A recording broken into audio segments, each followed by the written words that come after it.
Hello friends, today we have a Epiphone Les Paul Standard Pro. It's an absolute beauty of a guitar. I had one of these in recently. And what a beautiful looking guitar this is. If I was having a Gibson, it would look like this. Now this one comes with that, whatever it is, G-Force tuned system. I remember the name earlier. Tronical, that's the one. Tronical G-Force. Whether you like them or not, I can see them a good thing. I had one of these in recently as well. I couldn't get that to do what I wanted it to do, but it's a left-handed guitar, so I maybe didn't spend enough time with it. I've got to get my head around this anyway to get the strings off. So why is this in? Well, it's come in for a setup, and he also wants to change the pickups. So I think pickup swap, beautiful. And he sent me some lovely hot rod humbucker cassette. Seymour Duncan's in Zebras. They're going to look absolutely fantastic on this guitar. So I think, well, nothing out of the ordinary here. It wants to set up. I've also checked the frets. We're not a minimum of 9 frets and 1 leveling, so it's going to have the full fret level. So nothing out of the ordinary there until you get to the pickups, and you think, easy, just unsole the wire, those wires, take them out, put these in. Today I've just found out it's not going to be that easy. Why is it not going to be that easy? Well, in Gibson's and Epiphone's infinite wisdom, they've decided now to start using quick connectors on their pickup configurations, which means somehow can't just solder them in. I've got to get a quick connector on there. So what do? Do I take the quick connector off the Epiphone pickups and solder them to the 5 wires on here? Well, you can do that, and I have done that before. I did it with a Gibson recently. But the thing is, he's got 5 wires. Same as an Epiphone pickup but with coil splits. They've got 5 wires. Well, we've got with 4 core plus an extra ground. Same as these. And we've got a black, a red, a white, a green, and a bare wire. And that's, you think, simple. Just swap green for green, red for red, black for black, white for white, bare for bare. See, you can't do that. Because the wires do different things on different branded pickups. Seymour Duncan green wire does different to a Gibson or an Epiphone green wire. So there you go. So now it's not just a matter of getting a plug, cutting it off and wiring it to the pickup and plugging it like that. You don't. You're going to end up mixing stuff up and being all twisted. And like that, it's basically you're probably trying to graft something like a Stephen Hawking hand onto a normal person's arm. It ain't going to work. Let me tell you, that ain't going to work. So a green wire does different to a green wire. You know, I've got actually a code, a wire diagram written down for Seymour Duncan's versus Gibson. So we can't just do that. And the thing is also, we can't just cut the wire, the 5-core wire, straight down the middle. We have to stagger the wires, because if we just solder them and solder them all together, you get where the wires that thick in reality, where you get to where 5 have been resoldered and joined together, you're going to get that thick. So it's going to be like a snake that swallowed a deer. It's going to have a massive bulbous lump in the middle. So we can't do that. So we have to snip one wire there, snip one wire there, one there, one there, and one there. We have to stagger them. And it takes a ruddy long time to do that. Now the thing is, time is not really of the essence, but the thing is, if I'm spending time on a guitar, I won't pay for that time. So that ups your price. So what I've suggested we do is, this guitar wants a lot of work and it's not cheap. It needs a fret level, which in itself is expensive. Then it needs a setup. Well, fret level and a setup, you're looking with a set of strings, 100 quid. Fine, you think, but then you need the pickup soldering, which for 2 pickups I'd charge 30 quid for soldering 2 pickups. But the thing is, then I've also got to snip the wires, take another hour and a half connector in the plugs onto an hour and a half, another 45 quid. So now that's taking you up to 175 quid. I can't charge 175 pounds for that. I've got come way lower than that. So what I've suggested we do is, you could buy connectors to fit onto these. They're 9 quid a piece. Bloodstone Guitar sells them. So I've suggested to the owner of this guitar, he goes and buys those. Well, I'll buy them and add it to the price. And so I've decided I'm going to do that, and I'm going to knock him a bit of money off, and I'm going to do it way less than the 175 quid it should be. In fact, way less, because I'm also going to pay for the parts, and I'm going to bring him in well under 150 quid. I just want to mention on these things, you got to understand, when I'm doing these guitars, right, my research time doesn't come into, I don't charge for that. Don't charge for research, I don't charge for going out, checking what parts you need, how parts work, and blah blah blah blah. I don't charge for learning how to program this and undo that. These are things I don't charge for. So it's not a gripe, it's not a moan. What I'm just saying is, you know, when things are time consuming, certain things you've got to be paid for, other things I chuck in free. So my researching, blah, blah, blah, blah, blah, is not chargeable. What I do have to charge for is parts I have to buy and time I'm going to spend on doing the guitar. I've talked to the owner. He's more or less okayed the work. He knows he's getting a real good deal. And I'm actually going to knock him more money off. It was going to be 140 quid as is, but I'm also going to go and buy the connectors and I'm going to include them in the price. So I've knocked him another 16 quid off here, and I've not charged him any more money for any more labour. I like to do some good things for new customers, and I'm going to do it in this instance. I've just checked. I was going to say, you know, if I can save you some money, if it has lesser of a setup, I can save you a bit of money there, I'll knock a bit off. But I've gone and had a look. It does want a complete intensive setup. It does want a fret level. The neck's not even been straightened yet. We're in 9 frets. There are high on there. So chances are there's going to be a few more want doing. So it's going to go on the jig. It's going to have the frets level completely. It means the nut's got to come off. There's a possibility I might have to replace the nut. It depends how it comes off, how easy it comes off. So I am going to basically, I'm waiting to hear back from Bloodstone Guitars to see if these connectors will fit these plugs. Because I imagine they're the same as the modern Gibson ones. You know, they look pretty much the same. And if they are, it's just a matter of taking the pickups out, wiring these plugs to, or the new plugs to the Gibson pickups, and we can just swap them over and bang them in. It's going to take me another hour. You know, I'm not going to charge for that hour. I've already decided. You know, let's keep it. You know, let's keep it civil. You don't want to be chucking 175 quid at an Epiphone, as good as it looks. So that's what we're going to do. I'm hoping to get a positive result back from Bloodstone Guitars. They're going to say, yeah, them plugs will fit, and I'll get 2 ordered, and I'll get the strings off. I'll learn how to work this G-force thing. I'll then be able to loosen the strings. I've just been looking at some videos now. I think I know where I'm going with that. And I'm going to basically set the intonation and everything. We're going to have a complete setup, fret level setup, new pickups installed, get some new strings on there, get it all ready to go back to its owner. So I just wanted to show you that. I just want to show the pain in the arse it is to stick normal pickups into a guitar with quick connectors. As soon as people click onto this, more companies will start selling the connectors, and maybe even the companies will start selling pickups with those connectors already on, so you can plug them straight in without having to solder wires on there. Something for Seymour Duncan and the like need to look at. It doesn't have to be expensive, you know. Why not chuck it in? You're going to get more customers that way. If you sell these already with the plugs on, or Gibson and Epiphone, stop using quick connectors. They're a bloody pain. You know, if you want to swap, everyone who buys an Epiphone is likely going to swap the pickups out. Why make it more difficult? Gibson, aren't you in enough trouble already? $520 million in debt. You're in enough trouble. You don't need to be losing customers. Let's do it right. Anyway, you've been warned. I'll let you know what's happening. I will come back with an update on this guitar when I have some concrete news to report, or just some more news to report. So stay tuned, and I'll see you again shortly. Welcome back, friends. Been a development on this Epiphone Les Paul. I forgot what model it is now. Super Pro, blah blah blah, with the G-force tuners. Anyway, I got in touch with Bloodstone Guitar Works on eBay, asking if their plugs would fit the Epiphone, and they won't. So I have 2 choices. I can get the exact same plugs with the wires on from America for a stupidly high price of something like $35 for the pair. Just unbelievable. I think with 22 quid for the 2 plugs, 23, 24 quid, then you've got 12 quid postage on top, and you're going to have import tax and Royal Mail shipping fee. It's going to bring up to 50 quid for 2 little plugs with wires on.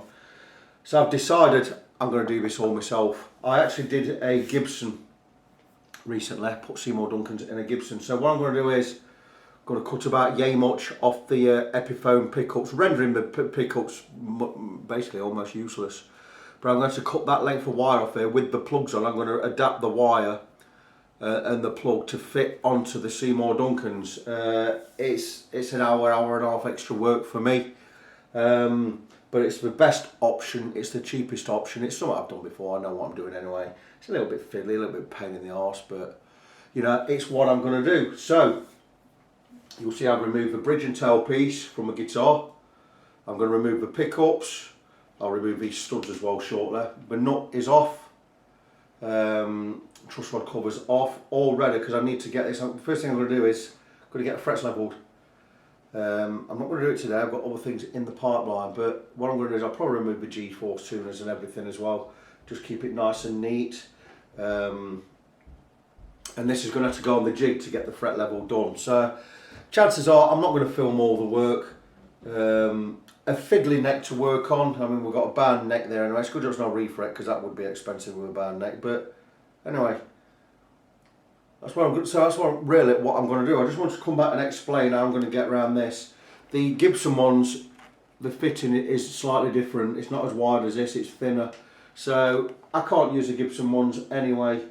You've got to have Epiphone's own. I don't believe there's not one company out there doing replacement Epiphone plugs. There is one, I'll tell you they are in a minute. But Epiphone plugs for pickups to wire to other pickups. Whoever does this is going to coin it. If I can find plugs to do that, to fit them, I'm going to make my own. And I'll start selling them. There's one guy in America called Epiplug, E-P-I-P-L-U-G, and he is, well, I can't say he's ripping people off, but he's cornered the market there, enter. There's no one else selling them, and he's charging a stupid price, 25 quid for 2 of the plugs. It's 2 bits of plastic, they're about 90, you get 2 for 90 pence delivered from Hong Kong if you can get the right plugs, or China or whatever, so it's really milking it there. If I were doing it, I won't milk it, I'd probably charge 18 quid. Just kidding. But anyway, so I'm going to do this all manually. It means I'm going to remove the pickups, obviously. I'm going to cut the plugs off. I'll show you when I've got the pickups removed how the plugs work and how we're going to fit them to the Seymour Duncans. It's a right fiddly affair. Someone who's a better solderer than me could probably do them in half hour, an hour maybe, I don't know. I'm not the best, I'm not best with electrics. I can solder well. It's just this is a finicky job. I've got to make sure I've got enough routing holes, or the holes are big enough to push the plug through, which are going to be in the guitar. So I might get away with being not so much sloppy, but I might get away with doing the wiring a slight little bit different. We've got to make sure we get no shorts anywhere. So for me it's a fiddly job. I've got to be using shrink wrap or the shrink, you know, the heat shrink tubing I'm going to have to use as well. Make sure I get that all lined up and everything. And get it all done neat and tidy, and make sure we wire it correctly, because once they're in I want them to be in. I don't have to oik them out again and undo wires again, because every time you mess something up you're shortening the wires on things. So so that's what I'm going to do. I'll be able to get it done without removing the electrics in the guitar. There's also the 3-way switch is also iffy.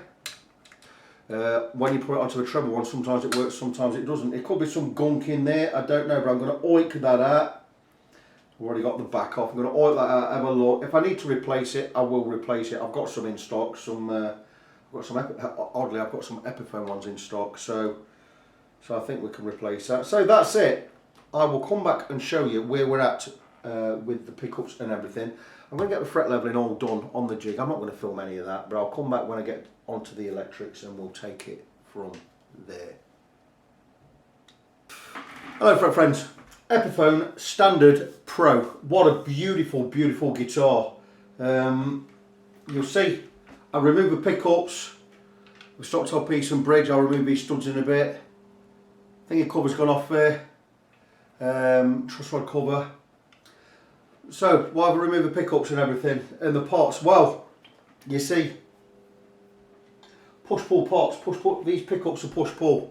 This plug, and I could not find any of these plugs anywhere. So if I was changing the pickups, what I was going to do is cut these off, wire the Seymour Duncans to this, configuring the wire differently, because green and blue and red and black, blah blah, or whatever colours on there, they're coded different on Seymour Duncan pickups. Green does something else, red does something else.